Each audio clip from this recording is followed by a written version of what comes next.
Hi guys, this is Kai here with another video of gaming experiences. Today we're going to be looking at Nintendo's favorite ape with its return to form, Donkey Kong Country Returns for the Wii. Let's get into it.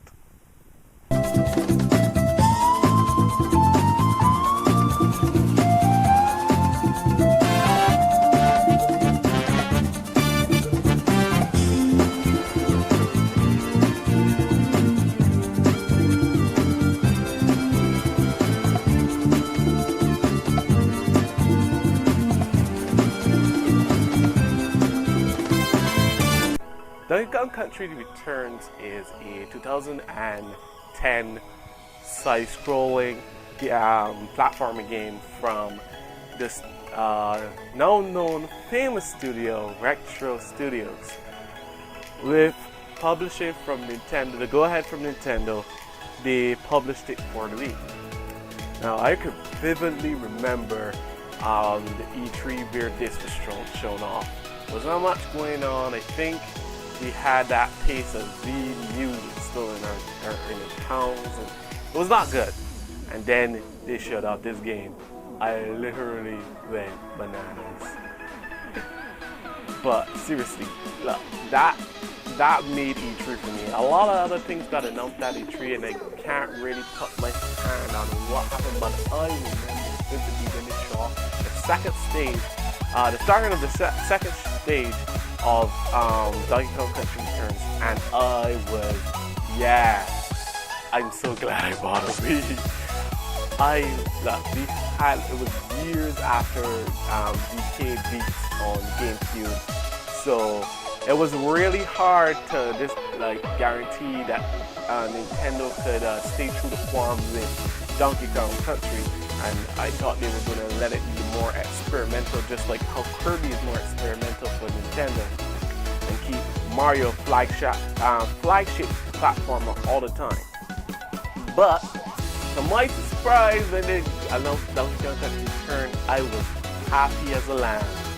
Happy. It was a really interesting time where Nintendo hasn't started fully doing their reps yet, but they had a taste of it, and they were still doing press conference. It was a simpler time, when Nintendo was still doing press conference. Microsoft was actually making money, and everybody was fighting to gain power back into the dominance where Nintendo was in a dominant situation once again. So what I'm going to do is let's go ahead and get straight into some gameplay. Players take control of series' main protagonist Donkey Kong, as well as his nephew Diddy Kong in certain situations, with many traditional elements of Donkey Kong Country series returning, including the minecart levels, the ability to swing on vines and collect bananas, and the Golden Kong puzzle pieces. New gameplay elements include levels in which the characters are in the foreground and the environments appear as silhouettes, spawning several new gameplay mechanics. In single-player mode, players can play only as Donkey Kong, although Diddy Kong rides Donkey Kong's back, and Donkey Kong can use Diddy Kong's jetpack as a flutter jump. Multiplayer modes enable the second player to control the nephew Diddy Kong.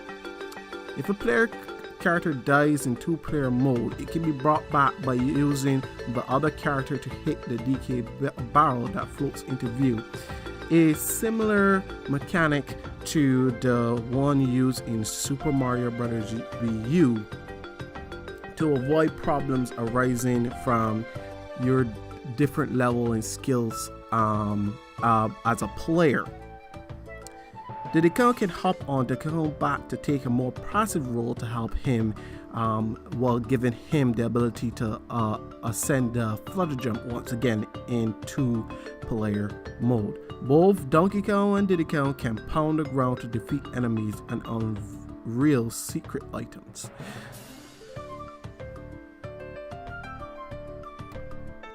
This game is controlled using two major control schemes that we have.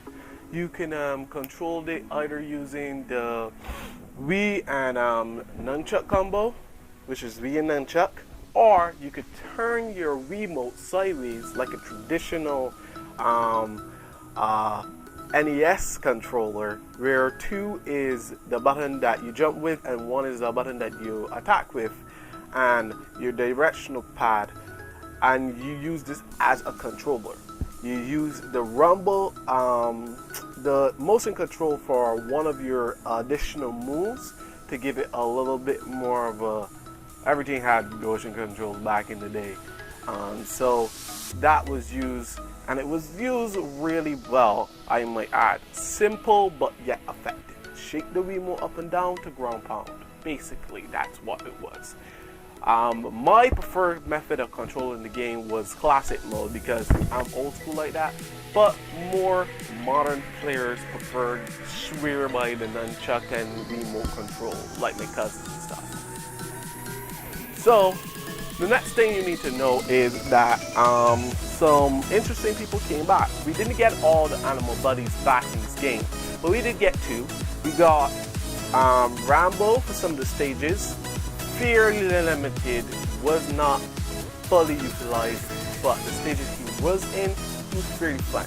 And Squawks. Squawks is more of an item than an animal buddy in this game, using his ability to find all the treasures or cone letters or little secrets available for you in each given stage. So he was more like an item that you use and you require to pay for him each time you go to Cranky's shop. Now, the game utilizes the Super Guide feature, which was featured in the very first game, which is New Super Mario Brothers U. Wii, sorry, New Super Mario Brothers Wii. This new thing has to stop, Nintendo. And Super Mario Galaxy 2, where when you lose about 8 or 9 lives, you have the feature to use the Super Guide to let them beat the stage for you so you can try to continue on. Now, my thoughts on the Super Guide is that it's for punks. And in my playthrough of it, I did do a playthrough of it on Facebook. You can go check that out. I maybe leave a link in a card in one of these sections here so you can see one of the playthroughs. So yeah, the Super Guide allows you to beat the stage. Now, as I said, my thoughts on the Super Guide is for punks, but the Super Guide is a welcome addition for newer players trying to ease into the series, because really is no tutorial level and the game only teaches you so much. Having the Super Guide available is not a bad feature. The Super Guide allows like younger players to take the initiative for the game, and they can use the Super Guide for some of the stages they're having trouble with. But I still think the Super Guide will be a hindrance for them to try to learn the game, because they're going to depend too much on that Super Guide and they're not going to acquire the skills needed to play the game. The game is meant to be played completely repeatedly, and you lose giving you the ability to feel bad about yourself so you can have some redemption, pick up the controller again and play the game again. I understand why the Super Guide is used, but I don't completely agree with the Super Guide being used. But little rant over, these are things for the newer player. There is one other feature of the game which is for really completionists and not for casual players like myself and whoever else wants to just pick up the game and play.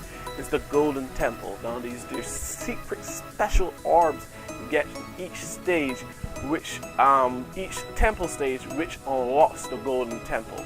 Once you get those secret orbs and collect all of them, the Golden Temple is unlocked to you, and it's a very harder stage, but once you complete it, you can unlock mirror mode and basically hard mode. It's basically hard mode with 1 life, no cranky count items, and no Diddy. I don't know who did it. Oh yeah, Gerard the completionist did it, and goddamn, that thing is hard.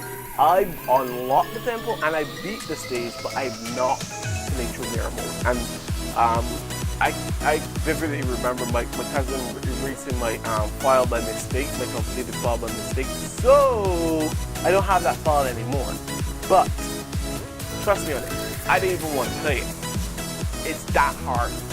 But for all you completionists out there, for something extra to do and you want an extra challenge for your DK Country Return phase, you can go ahead and play that. For old school veterans of returning from DK Country, from the original trilogy, you can try that mode as well. It really tests your skill on Donkey Kong knowledge and ways to use your jumps and the finesse movements of DK.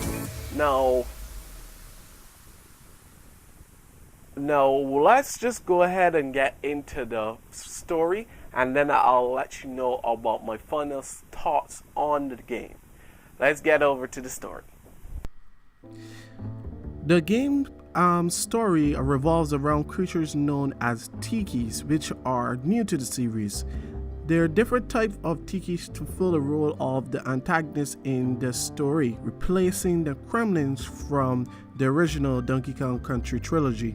Cranky Kong, who owns the shops throughout the island and is the only other Kong family member that is present in the Donkey Kong Country Returns series.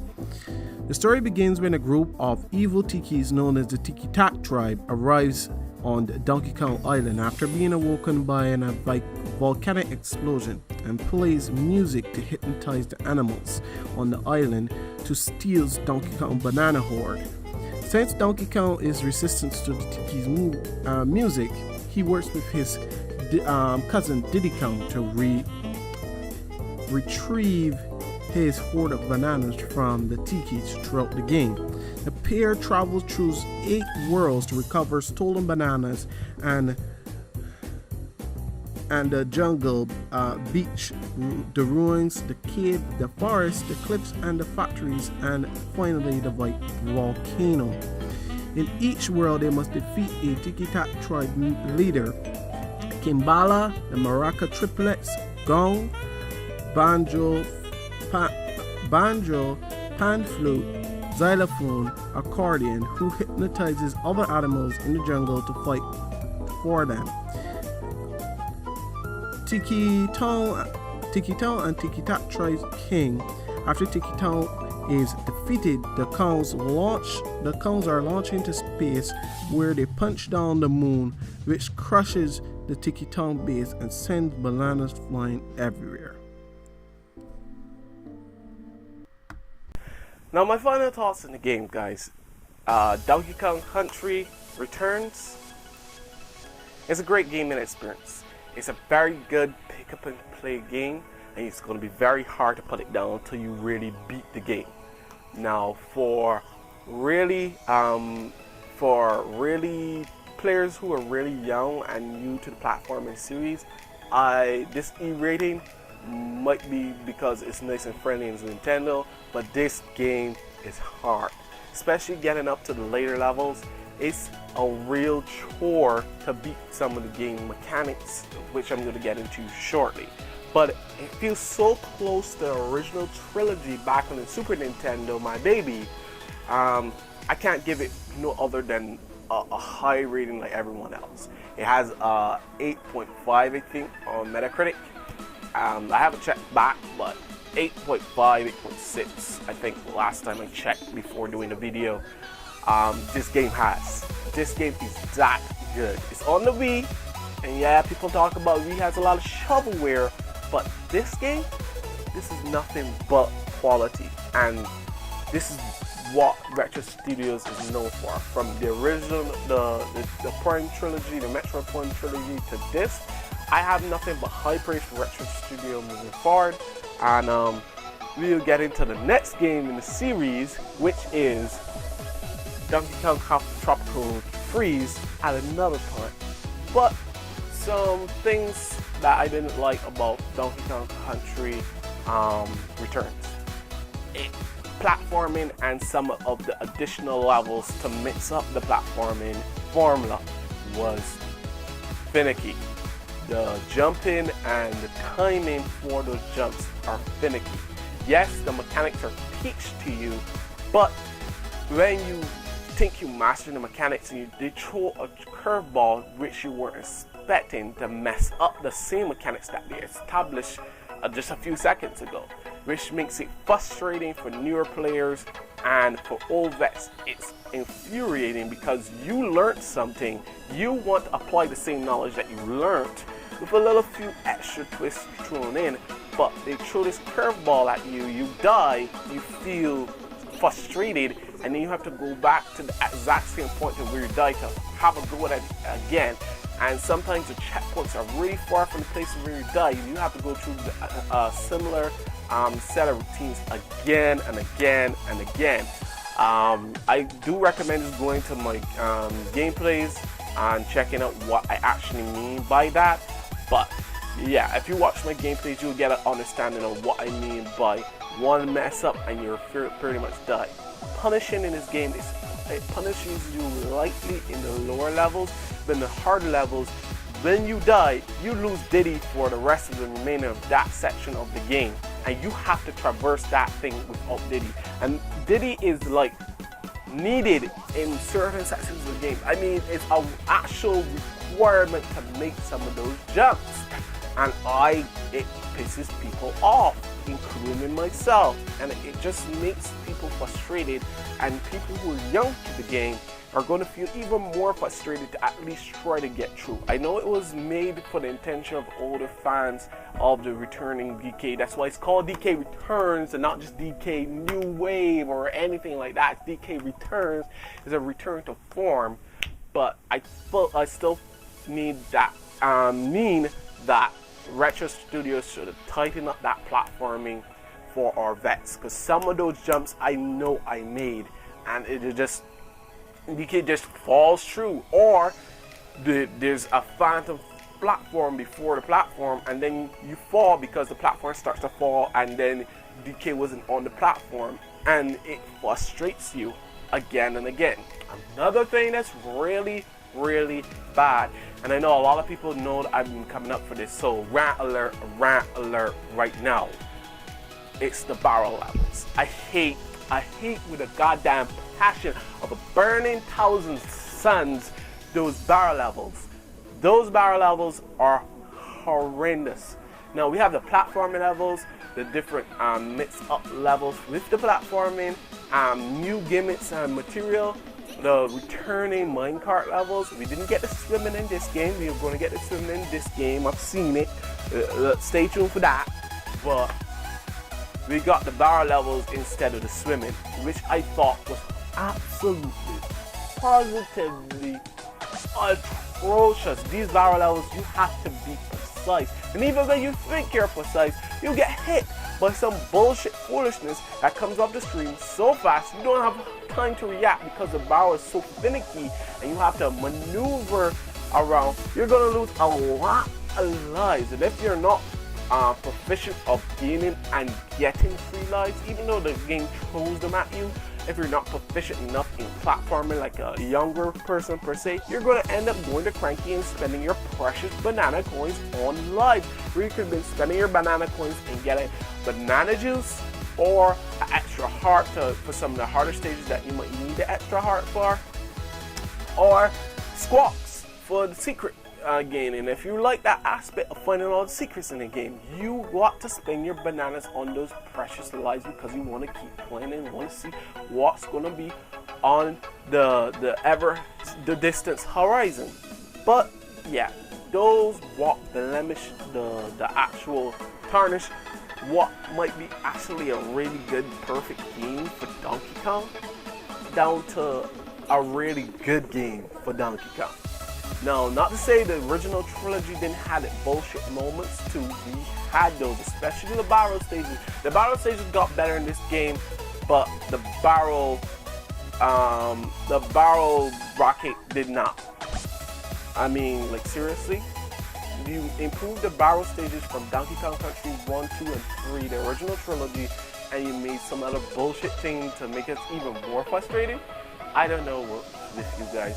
But I hope for my returning, for playing because I haven't played Tropical Freezes yet. I have played and beaten Donkey Kong Country Returns, so I'm going to be playing through Tropical Freeze myself for the very first time.